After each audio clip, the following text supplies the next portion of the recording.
I'm not opposed to 2-hour weigh-ins, but the competitive person in me likes to take that to my advantage because I know what I'm doing when it comes to weight manipulation. But for most people, I tell them all the time, and a lot of top level powerlifters say the same thing. If you're in it just to have fun, put up some PR numbers, don't cut weight. It's not necessary. You're putting yourself at risk, like health risk. Severe dehydration is never a good idea. Good morning and good afternoon for everyone. We're doing an ID Live again with myself, Astrid, your APD, and we are joining another RD this time. And my special guest is Gerald. And Gerald is one of the part of the team by Layne, but it's a very special guy that I want you guys to meet. And we're going to be speaking about all things powerlifting and nutrition and a couple of myths that I think are going to be interesting to discuss. Hello, my friend. How are you? Hello, how are you doing? I'm so excited and happy to see you. Good to see you too. Thank you for having me on here. How are you? How has your day been? It's been pretty good, pretty darn busy. I can't complain though. About to finish some client check-ins here shortly, and got some other like random stuff I gotta do. But how about yourself? I'm just woke up, Yeah, so I am still a little bit sluggish and sleepy, but I'm getting there. Just to trying see to. you, just bring some light Yeah, and some energy. need some coffee in your life. Oh yeah.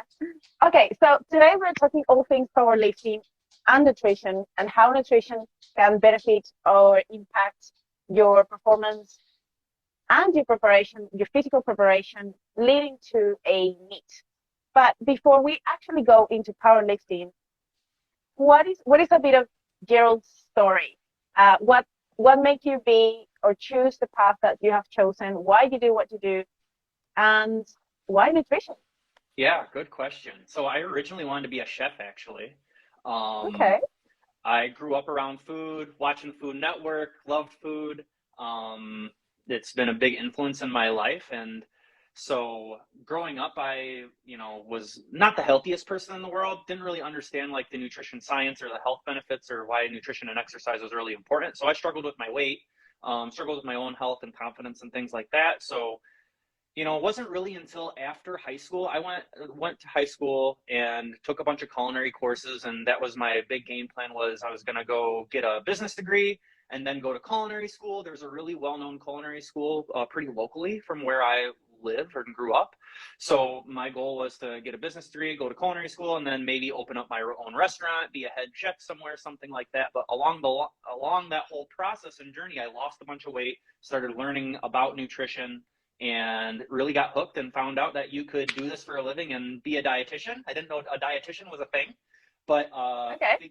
found that out and was like, well, hey, food is still going to be involved. I love food. I love helping other people. So why not kind of combine both of those? And here I am, a couple of years later, helping people and being healthier, happier, stronger individuals. That's awesome.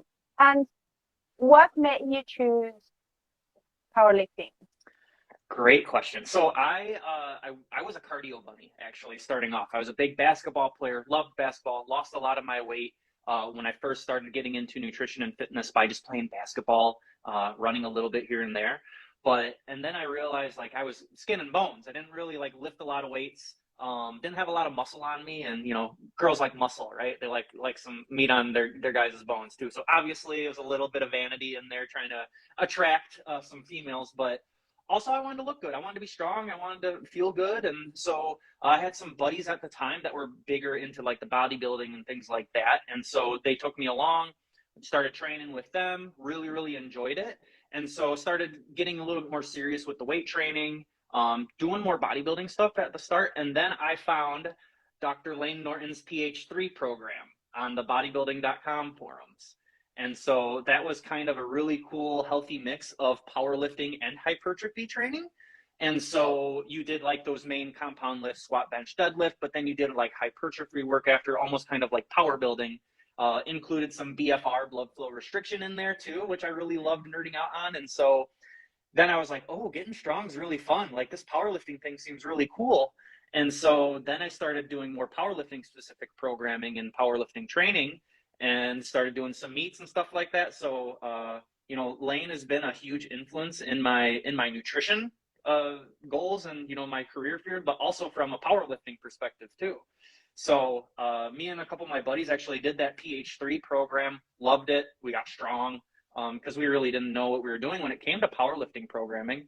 So then we started getting pretty serious into it, and then started doing some local meets. And now I've done, I don't know how many powerlifting meets. I've done a couple strongman meets, and I've also done some Scottish Highland Games competitions too. So I'm kind of a strength junkie now, like getting strong.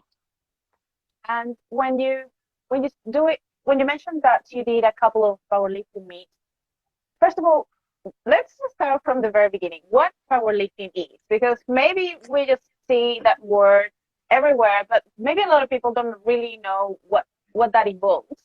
Yeah. And why is this a sport with a weight class rather than just being a free sport?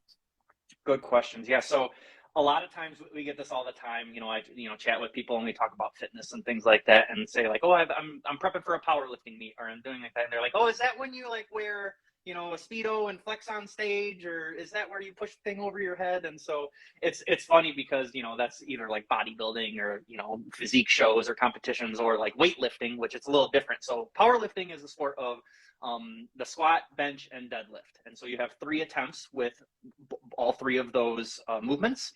And then you basically get a total. So that's your best squat, your best bench, your best deadlift, and the total tonnage that you are lifting, or the total amount of pounds, is you qualify for a powerlifting total then. So that's kind of the synopsis. You get 3 attempts in each. You can't go down in weight when it comes to your attempt selection. So if I wanted to squat 200 pounds, didn't get it, I can't go to 190. I got to continue to squat 200 pounds. So that's where attempt selection takes is very, very important. So you don't want to open up. You don't want to start lifting really, really heavy, because you really have no improvement to make then. So that's kind of like the basics with powerlifting. And with that, there's a bunch of different classes. So primarily there's a weight class involved, and that keeps things just a little bit more competitive for people, because sometimes you have 350-pound people, 6'3", 300-pound guys. If they were going against a 100-pound little female, it's not really a big, you can't really compare that, because they're totally different humans with totally different body composition, muscle mass, all of that. So that's why there's different age classes, different weight classes in powerlifting, to kind of keep things as fair as possible. Yeah, it makes sense. And I think at the beginning, when I had no idea what powerlifting was, I thought it was very similar to Olympic lifting. I don't know why I thought it was. And I think a lot of people confuse these 2 terms, weightlifting and powerlifting. For me, it was just something lifting fast or heavy. Now, when we think about the nutrition component for powerlifting, thinking that someone is not necessarily ready, or they just decided, you know what, I really like lifting, want to be competitive, want to compete on a powerlifting meet.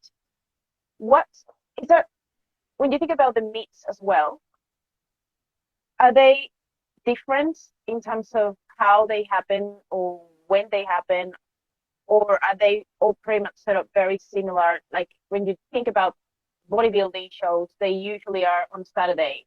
So you sort of have always your peak week starting from the previous Sunday, Monday, and then you get all the way until you show up on the stage on Saturday. Sure. But with the powerlifting meets, it's always like a Saturday, it's always a Sunday, it's in the mornings, it's in the afternoons. And there's a weigh-in as well that you need to have the specific class you chose to actually be eligible or kind of pass and being able to compete. So is that always standardized like the bodybuilding, or is it different? For the most part, generally speaking, a lot of the meets take place on the weekends, because typically everybody has a regular 9-to-5 job and other priorities, families, things like that. So a lot of the times it's taken place on a Saturday or Sunday. Sometimes with other federations, there may be times where there's a big nationals competition where you can qualify for more higher tiered, more highly competitive meets. Those can sometimes be during the week, just kind of depends on what happens. But for the most part, most of them are done on the weekends. Typically, it's a whole day event. So they usually start somewhere between like 9 or 10 in the morning, and some, depending on how many lifters there are, it can be a whole day event. Some meets I've gone from 9 in the morning till 6, 7 p.m. Okay. That really makes for a very long day. Other meets I've gotten done at like 2 or 3. So it really just kind of depends on, you know, the federation, but then also how many lifters are competing in there too. So I've gone to meets where there's like 80, 90, 100 lifters, which tends to be a long, long day. And then I've had other meets where it's been only like 30 to 40 competitors, which is great because you can kind of breeze through everything. You're not sitting and waiting around all the time between events. And then you have, you don't take a whole day out of the equation. So that's kind of like the basics for how they're set up. But then as far as like weigh-ins go, depending on the federation, like USAPL, that's a federation where you have 2-hour weigh-ins. So it's a lot closer to when you compete. So within the 2 hours before you step on the platform for the first time, you have to be a certain body weight to meet that weight class category you're in. Whereas other federations like the USPA, they require 24-hour weigh-ins. So typically you would weigh in on a Friday morning, then you have the rest of the day to kind of replenish, recover, prioritize food, rehydrate, things like that, and then you can compete the next day. So depending on what federation you're in will depend on, if you're weighing in 2 hours before a meet or 24 hours before a meet. Nutritionally, what is more optimal? The 2 hour before meet or the 24 hour? I know your answer. For most people, it's going to be that 24-hour. And that's simply because you just have a lot more time to rehydrate, replenish if you are going to like cut weight or you're like at the top of your weight class. And if you're trying to shoot for, a specific weight class, I choose USPA and 24-hour meets because I want, best situation possible. That's just my preference though. Everybody's different. I like the idea of only doing a 2-hour weigh-in too, because then people aren't going to drastic measures to make weight and severely dehydrate themselves or anything like that. So I'm not opposed to 2-hour weigh-ins, but the competitive person in me likes to take that to my advantage because I know what I'm doing when it comes to weight manipulation. But for most people, I tell them all the time, and a lot of top level powerlifters say the same thing. If you're in it just to have fun, put up some PR numbers, don't cut weight.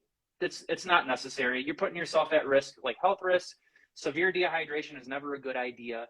And my mindset a lot of the times moving forward, if I'm really close to a weight range, yeah, maybe I'll just not have a bunch of carbs or something the day before, or maybe I won't drink, like maybe I won't have a breakfast before weigh-in or something like that to hit that weight class. But if I'm a substantial amount of weight above a weight class, just go into the next weight class. It's not gonna. I'm at this period in my life too, and a lot of people fall in this category. I was like, I'm not gonna be breaking all-time world records. And so for me, it's more of it's an enjoyment thing. It's a hobby. Yeah. And even the top level powerlifters, they're not only powerlifting professionally. They have other jobs, they have other things, sponsorships, things like that too. So if you're in it in powerlifting to make a bunch of money, you're in for a rude awakening because there's a lot of other variables that come into account when making this more of like a full-time sport, I guess. Yeah, no, I think if people do it just because it's a really good goal to pursue and to fight for, to work for, and it's just more like a personal record for you, something that you did, you were able to do, and you're proud of your accomplishment, and that's pretty much something that just drives your training motivation. Okay, I'm training for this specific goal, and sometimes a lot of people struggle because they're not necessarily training to compete in anything. Yeah. So what's the point of showing up to the gym? It's just like finding reasons beyond just competing or doing a meet or bodybuilding. And you don't need to be doing a bodybuilding or powerlifting meet to show up to the gym and still be motivated. Yeah, absolutely. Yeah, I treat them more as like, hey, it's nice to kind of have that carrot at the end of the stick though too. Having a end goal and having a desired goal, like, hey, I have 10 weeks until this competition. Now I just really want to push myself. I want to dial it in. I want to kind of have some different goals when it comes to performance. And it's fun. It's really fun to push yourself in certain regards. Like right now, I don't have powerlifting in my mind right now. I'm doing something totally different. It's definitely going to be something that I'm going to come back to though too. And when the time comes, I'm going to get that itch to step on competition again too. So I'll probably spend a decent amount of time just getting used to, the squat, bench, and deadlift and focusing on powerlifting. And then I'm sure there's going to be, after a period of time of that, I'm going to want to do a meet because it's really fun testing your 1 rep maxes. You can do that in the gym, but it's nice to be held for a certain standard too. And it's a powerlifting meet. I've never had really a bad experience with them. Everyone's super supportive. And it's just a time to share some PRs, do it with your friends, enjoy a good time, and it's nice just to train for something. It's something just like people train for a 5K or a 10K or something like that. It's another way to just push yourself and try something new, and really focus in on one aspect of your fitness for a bit. Yeah, I totally agree. Now, I had a question from the audience that was asking, why is it back squats and not any other form of squats? Or in deadlift, why, like, is that conventional deadlift or sumo deadlift? Or why is that particular deadlift and not another version of deadlift? That's a really good question. I don't know why. I don't know the history of why they chose a back squat versus a front squat or something like that. That back squat, there's something about it, just putting on a bunch of weight on your back and, going down and standing back up with it. It's very, very empowering. So I couldn't tell you why they picked the back squat, but like for bench press, there's other competitions. They're called strength lifting competitions that it's kind of a fringe and like a tangent of powerlifting, where instead of benching, they do overhead press. They do a strict overhead press. And so they squat, overhead press, and deadlift. It's called strength lifting, I believe. But Brett Contreras is doing something like that. Yeah, he does that a lot. He actually was one of my coaches at one time for a period of time. Okay. Yeah. That's awesome.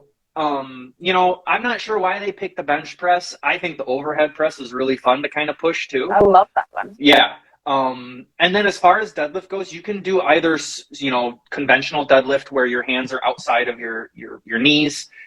Typically you see that in like strongman competitions, or you can do the sumo deadlift as well, where your feet are out wider and your hands are inside.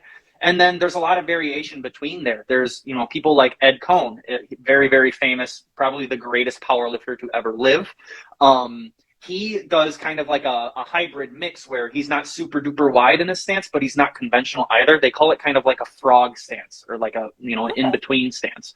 So ideally, people just use whatever stance in deadlift that benefits them as much as possible and what they're strongest in. A lot of people like to say sumo is cheating for 5,000 dumb reasons. I don't get it. Yeah, you decrease the range of motion, but if everybody if everybody had an advantage on sumo, everybody would be doing it. I don't compete. I don't deadlift sumo in competition because I'm stronger at conventional. It's just how I'm built. I'm all arms and legs, and sumo is just really, really awkward for me, and I can pull more conventionally actually. So it's all about limb lengths and leverages and, how you can manipulate those to your best advantage. So there's not one that's superior than the other. And both are legal in competition, so it's not cheating. Okay. Now, I was going to get back to this first question that I had in my head, but I had another question. There's a lot. Wait, yeah. So when it comes to getting ready for a meet, we can sort of look at two phases for weight loss or making into a weight class. Mm-hmm. Obviously, if you're far ahead from your weight class, you need to either gain weight or drop weight, depending on what class you choose. But let's say we stick with the most common one, which is below your current weight. So usually you need to drop weight to get to a weight class and classify. There is this phase where you make weight, like longer term, getting ready for making that weight. But also there's the acute phase of cutting weight, which is kind of in the peak week leading to the meet.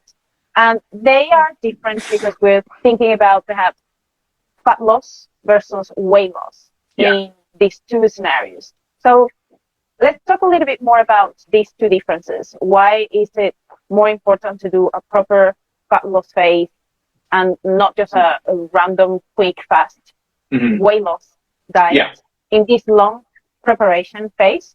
And then how to best do that quick phase or that acute phase for weight cutting.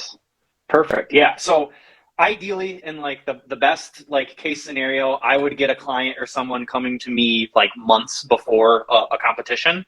So we had plenty of time to go through a fat loss phase. Of course, it's going to depend on how much weight they're trying to lose and, you know, how close they are to that weight category they're in. So, you know, the further out you are, the more, I guess, the easier it would be to get to that weight that's going to be less drastic of a, you know, a fat loss phase, less aggressive. So ideally, I would try and, you know, get them to a comfortable weight where it's not negatively impacting their performance. We can go a little bit more slowly when it comes to fat loss, get close to that weight class, if not below it. And then ideally they could maintain their weight going into the meet, or even potentially increasing their intake a little bit to help fuel performance to reach that weight class. So in a perfect world, I would get someone, let's say they have to cut 10 pounds or something, and we have 3 months to cut that 10 pounds. Ideally, I would try and get, you know, decrease their weight, get close to that weight class, and then potentially keep them at maintenance for a couple weeks to help normalize with leverages and help fuel that performance, especially when you're peaking for powerlifting. It's very, very taxing. It's brutal. It's tough. You're getting crushed under weights with multiple reps, multiple sets, and building strength can be really, really tough. So in an ideal world, when the strength training is getting harder and harder, the less of a deficit you would want to be in to help facilitate that performance. That goes, you know, across the board with really any sort of athletic performance endeavor. You don't want to be in a large deficit. You want to have enough calories to help, you know, perform at your best. So ideally what I would do with those clients is, you know, try and get to their weight class and then maintain as long as possible going into the meet. So they have plenty of fuel to utilize. They feel great with performance. They're recovering properly, and they can perform their best on game day. So that's kind of like a long-term idea of how I set things up. Did that answer your question? Yeah, and is it best to do a 12-week prep, or is it you prefer longer, or just always depends on what the baseline of the client is? Yeah, it's going to be super individualized. So, Yeah. you know, I just had a previous client. We just kind of finished up our term, and she's hovering right around her weight class, and she's like, "Hey, I'm confident right now. I'm really close to my weight class. I'm going to maintain until my meet in the next couple of weeks, and I'm going to be good." So, you know, if you're comfortable with your body composition, you're comfortable with everything. I don't see any reason why you need to, like, the goal of like a fat loss diet is to get you where you want to be with, you know, the least amount of resistance, with less fatigue, and, you know, get in and get out almost. So, you know, of course it's going to depend on how much weight they're trying to lose while focusing on performance. And if they have any sort of, you know, competitions coming up in the near future. So those are probably like the three main variables that I take a look at when helping clients when it comes to like strength events. And, you know, it's going to be super individualized. Absolutely. Now, what is the reason why some people try to go up instead of down? So there's, you know, some people just simply like they kind of outgrow their weight class. There's been times where, you know, there's some really, really well-known top powerlifters that they just get so big that cutting down to a lower weight class or a previous weight class they've been at, it just becomes not sustainable, and it just becomes miserable. So you get this a lot with some of the bigger guys that just looks like they just build muscle every single month. It's crazy. And so let's say someone's at the 198 weight class and they've been doing that for the last 4 or 5 years, but they're still training, they're still building strength, they're still building muscle when they are, you know, competing at that age or that weight class. But there comes a time where maybe they're getting up in body weight because they are building muscle, that they get to 210 pounds, 215, 220, and that weight cut gets really, really brutal. And the more dehydration you have to do, the more drastic those acute weight cuts happen. And there comes a point in time where they're just like, this isn't worth it for me. Like, I'm putting my health at risk. I'm miserable. And it takes a full, you know, 7-10 days to do so. So it becomes like more of like a quality of life and how manageable this is. And also, like, I've seen powerlifters where they're just like, I don't think I have that weight to lose. I don't think I can lose enough weight to reach the weight class anymore. You know, based on their lean body mass and how much they dehydrate themselves. Like, you can die doing crazy dehydration practices. You see that in bodybuilding a lot. They use like a lot of crazy diuretic use and weight manipulation like post show to try and get that dry look. Powerlifters kind of use a lot of that same stuff sometimes to get down to a weight class, because bodybuilding has weight classes too. So there comes a time where bodybuilders are like, I can't do this weight class anymore. I'm just too big, and I'm going to put myself at risk for, some health issues. So that's probably a very, very common one. And then there's other times where people are just like, I want to get bigger, so I don't want to cut anymore. I want to really facilitate getting my biggest and strongest. I did that one time too. Typically, I've competed around the 220 weight class. I'm 6'3". I'm a tall person. 220 is still fairly lean for a 6'3" person. But there was one point in time where I was like, I'm just going to get big and strong as I possibly can. I'm going to put on weight. I put on some unnecessary weight. I'm not going to lie. You kind of have that like dreamer bulk. Everyone kind of goes through that sometimes. I definitely did that. And so I competed at 242. And so I was around 245, 250, and just kind of manipulated a little bit to hit the 242 weight class. But boy, I was strong as hell, but I was not feeling the greatest being that heavy, because I put it on way too quickly. It wasn't the healthiest bulk. I was in a more drastic surplus than what was necessary. And with that came excessive fat accumulation, which didn't feel the greatest. So, hindsight is always 20/20. And of course, my future goals personally is to slowly and steadily get back up to a good weight class. And, maybe 220 isn't going to be a thing for me anymore. But again, it's kind of like whatever fits your agenda. Yeah. And would you compete again? Absolutely. Yeah. It's definitely always going to be there. Right now, I kind of have more physique goals right now. So just switching gears for right now. Yeah. I've been doing more hypertrophy work, more bodybuilding stuff. It's kind of cool. Will you compete? Bodybuilding, I don't know. Never say never. I don't have any future plans right now. I think it would be really cool to do it one day eventually. Yeah. When, I don't know. It could be in a year. It could be in 5. It could be in 10. I'm not sure. I have so much respect for bodybuilding because it's a whole nother level of dedication. Yeah. Powerlifting's tough, but bodybuilders take it to an extreme because you do have to train hard, you have to lift and stuff, but the diet is crucial. And so you're on very low calories. It's not an easy thing to accomplish being single digit body fat. So I think I'm setting myself up for success to be very lean, but that's in the future, a good future. And what has kept you from deciding not ready yet to do that, or what is holding you back? I want to, but I want to make sure that I'm putting in my full effort into it. And dieting for a bodybuilding show, from what I've seen and experienced, it's not easy and it's very stressful. So I want to make sure that my life stressors are very, very low. All of those other variables are managed, and I am a full go that I can control everything, making sure my recovery is great, make sure work-life balance is good, make sure that I don't have any other issues with health. I want to make sure I'm as healthy as possible going into that, because having low energy availability, being on very, very low calories, and exercising like a crazy person can only exacerbate those issues too. It can cause some really weird hormonal issues, irritability, anxiety, things like that. So right now what I'm doing is kind of like the diet before the diet. You know what I mean? So I just kind of finished up a pretty darn successful fat loss phase, and I'm safe to say I'm probably the leanest I've ever been. Okay.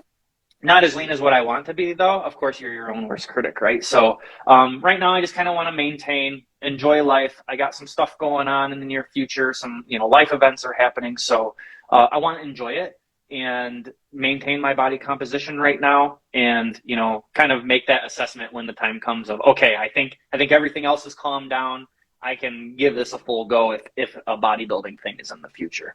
What about yourself? Oh, I wasn't ready for you to ask me a question.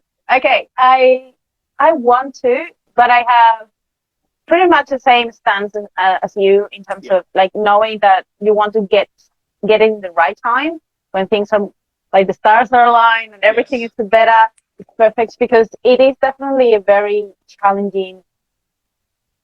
It's a very challenging It's prep. such an Like just investment. prepping, it Yeah. is very. It's very tough, and sometimes looking at everything I do during the day, I have no time, enough Yeah. time to do everything I want. Or dedicate mentally to something so tough as being on a calorie deficit.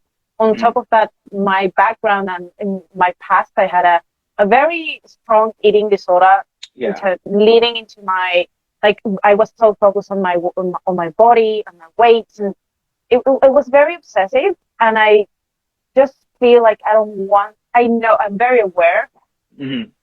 of where I am right now, and knowing myself, I don't want to get back to that mindset. Absolutely. And you never know. You probably are better. You're more aware. You may be able to manage things really, really well. Mm-hmm. But there is always that little voice and that temptation Yep. that when you're your leanest, you're looking amazing.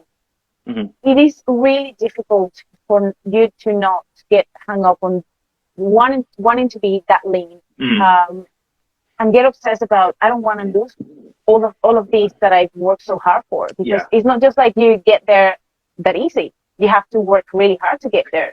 So sort of trying to have that mindset of letting go of that body that is obviously unsustainable and Yeah. not healthy, it is mentally really, really hard. And fighting with that voice inside your head, it is another level of stress. And I did a really good recovery emotionally and mentally coming from that I don't want to give power back to that, because nowadays I'm probably not my leanest, but I feel strong. I feel healthy. Yeah. I feel, gosh, I can go and lift really heavy, and I feel energetic.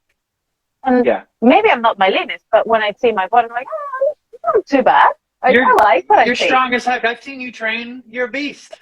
It's always cool. Like you get after it in the gym. It was awesome. Like training with you with the team down in Tampa, and everyone is. We got some strong people on our team. I was very impressed. Oh yeah, But yeah, I totally agree. It's like a lot of it's just mental. I mean, yeah, there's a lot of mental barriers that you have to accomplish. I even had some myself just with this little kind of like lifestyle fat loss phase that I'm doing. So take that and times it by 10, right? When it comes to, a bodybuilding show. So I totally understand you. And of course, the stars might not perfectly align ever, right? But you got to figure out like, hey, if I'm going to do this, when would be like an ideal time with my lifestyle, right? So it's always going to be there too. Just like I tell people with that, like with powerlifting, a lot of times people are like, well, I don't know. I don't know if I want to compete. I don't like this and that. Like I want to focus on this. I got this going on with life. And I say, every time I tell them the platform's always going to be there. It's not going to go anywhere. So, whenever you feel like you're ready, just continue train and then hop in a meet whenever you want. Same thing with bodybuilding. same like that. Now, what are some critical mistakes on the day of your meet? Gotcha. Yeah. I think one of the biggest ones is just like eating foods, like going hog wild and eating foods that you're not used to.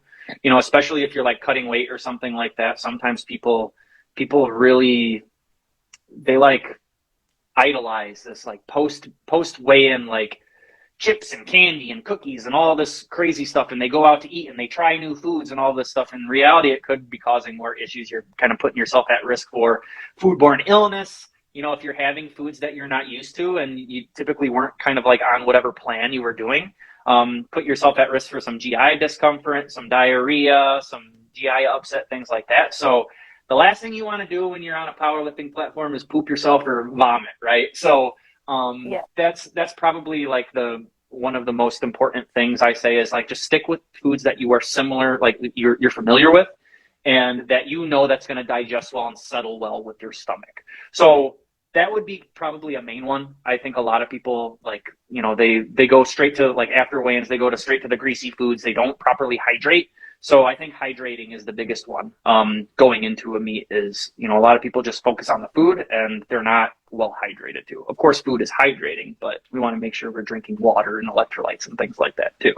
yeah, Um, and then I would say like not eating enough on meet day. I'm actually guilty of this. A lot of times you get those like meat jitters, you get that anxiety, you get that nervousness going on, especially before your first squat. I get it. I think everybody gets it. You get nervous about that first squat attempt. And so throughout the meet, a lot of times I really don't have an appetite. I kind of have to force myself to eat because I know it's going to benefit me. You know, training fasted probably isn't ideal for performance. And so making sure you have some fuel readily available to utilize when you are lifting, even though it is 9 lifts in total, you want to perform your best, and you not eating anything is not going to help. So sticking to some regular meal schedules and regular meal patterns, making sure you're well hydrated and going about your normal day when it comes to food is going to be the best case scenario. So a lot of times people pack a lot of like the chips and candy and other BS, and that's fine. Yeah, that's perfectly fine to enjoy, but I think it's really, really beneficial to have some actual like meals, like, you know, meat and potatoes, or like some sort of like protein, starch, veggie, fruit, something like that. Just to have some normalcy in your life and have a good hearty meal that's going to satisfy you, even though you may or may not be super duper hungry at the time. Okay. Now, what should happen with your nutrition the day before and the day of the meet? Yeah, so Anything that happens there? I would say just keep things as consistent as possible. Ideally, you know, especially if you're not trying to like acutely lose weight to hit that weight class, just eat your normal meals. Make sure you're eating enough. I think that's the big one, is just make sure you're eating plenty. Especially after weigh-ins, like stick to your normal meals. Make sure you're drinking plenty of fluids. Make sure you're rehydrating and making sure that you just have enough, you know, like stored glycogen and stuff in your muscles just to feel good and strong and powerful. So that would be probably a main one, and, you know, hydration, of course. I think that's pretty much it for like that, like before. And then day of, same thing. Just making sure you're eating enough and staying hydrated are kind of the 2 main ones. Not doing anything, you know, out of the ordinary. Okay. So what is the deal with eating a lot of carbohydrates and kind of picking for getting a good amount of fuel within the muscles and glycogen, enough glycogen to be as strong as possible, and water cutting? Yeah, so with water cutting, the research has shown as little as like 2% of, you know, body weight loss can negatively impact your performance. So for a 200-pound person, that's like what, 4 pounds, right? I'm not the greatest at math right off the top of my head, but so it's not a crazy amount of weight. So if you're cutting a substantial amount of weight, you're putting yourself at risk for decrements in performance and negatively impacting your meet day. So ideally, if you do have that 24-hour time to weigh in, you'd want to get back to your, you know, typical normal weight as soon as possible to normalize and, you know, not mess with any sort of like leverages, or make sure your belt's fitting properly. That's a lot of times when people tend to mess up, is they, you know, cut a bunch of weight and they don't rehydrate and everything feels off, right? You know, like your belt may be a little bit looser than usual. You might not be able to gain a lot of tightness like in your midsection because of that. And then there's a whole chain of, you know, reactions throughout your body that it could cause some weird issues with your form. So that's one of the big things is, you know, acute weight cuts, try and do it like as smart as possible. The less you cut your weight, the better, and go from there. So that's ideally, if you have a weight class that you're shooting for and you're a little bit above it, getting there before the day before would be best case scenario. But like I've said before, like if you are not going to break any records, I would go in the weight class above. I wouldn't worry about it. If you're a pound or two, yeah, sure, cut that. That's like not having a crazy dinner and maybe a lighter breakfast, or not doing anything too wild and just eating a little bit lighter, or not having breakfast, weighing in, and then having your breakfast. But if it's a substantial amount of weight, and you, like, for me, if I was, you know, 10 pounds over my weight class, I know in the 220 I'm not going to be breaking records. Go 242. Like the purpose of the powerlifting meet is to, you know, personally hit PRs and, you know, test yourself. So if I'm the same weight doing it, it's a win. Yeah. What about the carbs? Trophy, do you need carbs or? Absolutely. Carb loading? Of course you need carbs.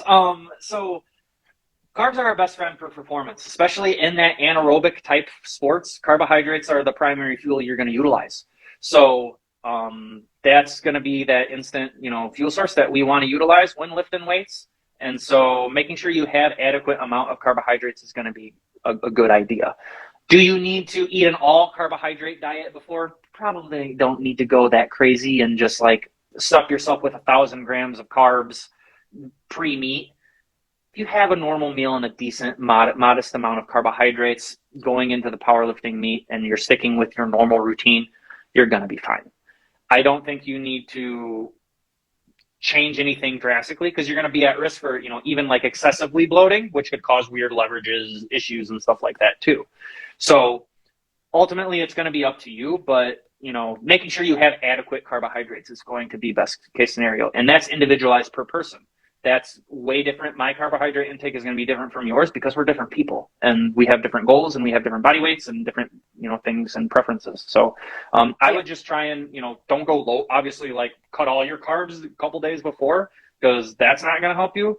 But on the opposite end of the spectrum, I wouldn't drastically increase them because there's going to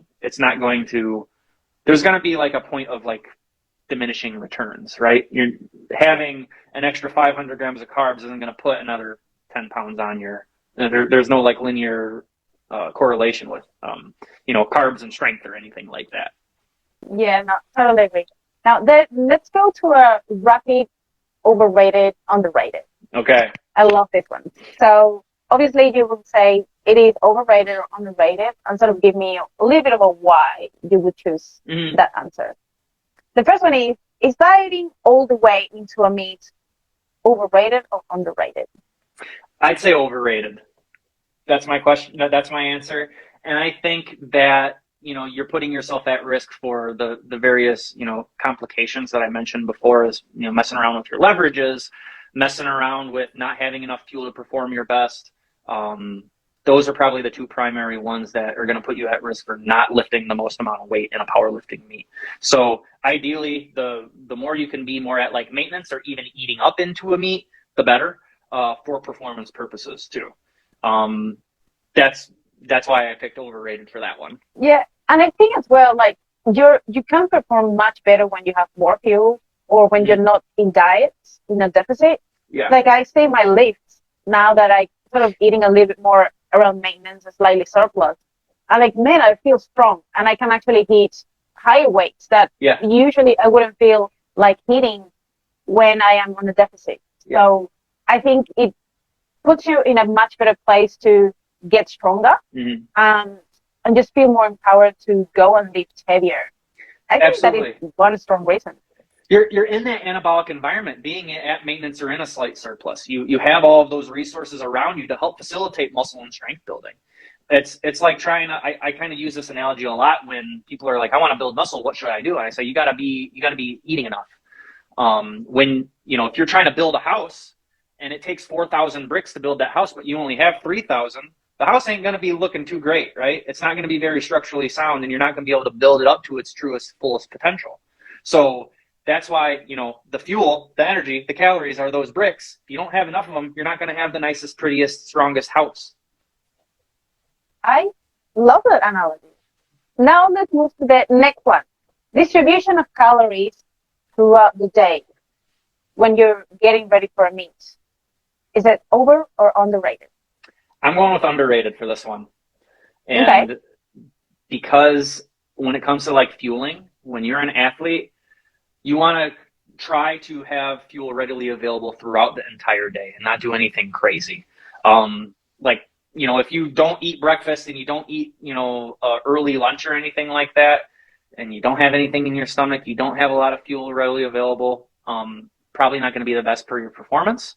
Of course, that's going to be an extreme, but I would recommend most athletes, anybody I work with, like, hey, calories are going to be that main driver of body composition and make sure we're eating plenty. But the distribution of those calories and meal frequency definitely do matter too. There's, of course, a hierarchy, and the total calories is going to be kind of like that foundation. But the next one is going to be that meal frequency and making sure you're fueling frequently and, kind of evenly throughout the day to help facilitate recovery and, replenishment of glycogen and hydration and all of that fun stuff we like to talk about. So Ideally, in a great world, if I had an athlete coming to me, regardless of whatever, sport they're in, I wouldn't have them fasting for long periods of time for, especially if they're doing like multiple bouts of exercise on a day. Like working with collegiate athletes, they got, training in the morning with weights, then they have basketball practice for 3 hours, and then they might have another extra thing, conditioning work or something like that. So making sure that you are fueling in between there to help replenish, all the glycogen stores and the fuel that you kind of lost in the process is going to be really important. So that's why making sure you're fueling evenly throughout the day is definitely important. Okay, let me go to the last one, and I let you go because Okay. we're reaching an hour, and I am respectful of your time. Food choices on the midday, overrated or underrated? I'm picking underrated. I'm picking, that's a lot of people, like I mentioned before, people like to resort to the chips and the candy and really not whole meals. And I think from a satiety perspective and a fueling perspective, having actual meals is going to be a great choice for meat day. Yeah, I'm trying to think of really like, you need enough fuel, right? And you eating a honey bun and, a pack of Skittles probably isn't going to do great for you, like from feeling full and having enough calories and protein and, carbohydrates and fats to fuel that performance.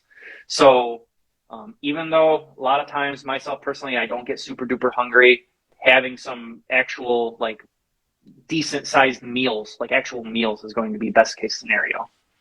Okay. Now, projects. What are some of your projects, things coming up? I don't know. This is a great question. Like personal projects, business projects. What are you thinking here? Everything. I guess like personal goals for myself is right now, like I have just some like life stuff going on. So right now I'm gonna just chill at my maintenance for right now, kind of maintain the fat loss that I accomplished, enjoy life, have a little bit more flexibility, continue to train hard, maybe build a little bit more muscle, not being in a deficit, and then after I kind of, do that I'm thinking keeping a maintenance for about like a month or so. My birthday's coming up in September. I want to enjoy that, and I want to, just live life and not be dieting all the time. So after that, and I kind of get back into a routine and rhythm, I think I want to make another fat loss, almost like sprint, and get as lean as possible. If that ends up being a show, maybe. I never say never. I don't know, though. I don't want to put that pressure on myself. It could be a potential thing. I've been thinking about it more and more, to be honest with you, but I'm not sure yet. But eventually after that, regardless of however, drastic I want to get, like leanness-wise, after that, I want to, really prioritize building muscle, putting on plenty more muscle and strength, and then probably start powerlifting again. That's kind of like the long-term goal is get big and strong and start putting up some big numbers. Like, yeah. Get the guns like Astrid, and then hopefully put those muscles to use and put up some PRs again. That's awesome. Gerald, was awesome. It was lovely to meet you here and have this conversation. I think it's been super, super helpful for all the audience and everyone that has wanting to know and learn more about the nitty gritty of nutrition during and for powerlifting. So hearing you talking about all these things really comes down to very simple foundation of what nutrition is and sustainability. At the end of the day, you need to be doing things that are going to make you feel good, empowered, and promote a quality prep for whatever you're going to be competing. You have a great night. It was lovely to see you again.